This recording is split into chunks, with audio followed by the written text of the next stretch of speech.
உங்கள் புலைக்கடை தோட்டத்து வாவியல் செங்குல் நீர்வாய் நெகிழந்து அம்பல்வாய் கூம்பினகான் செங்கல் படிக்குறை வெம்பல் தவத்துவர் தங்கள் திருக்கோயில் செங்கிடுவான் போகின்றார் எங்களை முன்னம் எழுப்புவான் வாய் பேசும் நங்காய் எழுந்திராய் நானாதாய் நாவுடையாய் செங்கட் சக்கர்ம எந்தும் தடக்கையன் వంగై కన్నానాయ్ పాడేలోరంబావాయ్.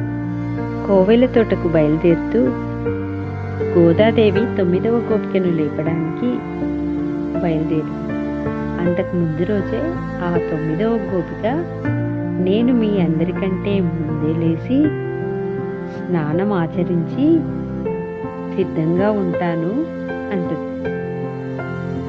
అందుకే ఈ గోపికలంతా ఆ గోపిక ద్వారం ముందు నిలబడి, ఓ పరిపూర్ణురాలా, నీ పెరటి తోటలో దిగుడు బావిలోనున్న ఎర్ర తామరలు వికసించాయి, నల్ల కలువలు ముడుచుకుపోతున్నాయి,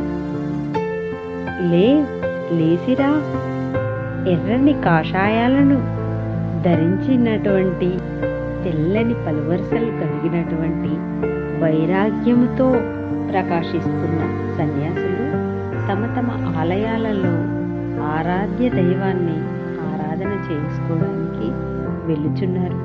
లే అమ్మా, మాట ఇచ్చి మర్చిపోయావా? శంఖచక్రధారి అయిన ఆజానుబాహు అయిన పుండరీకాక్షుని మహిమను గానం చేద్దాం రా అంటూ గోపికలంతా 9వ గోపికను పిలుస్తూ ఉన్నారు.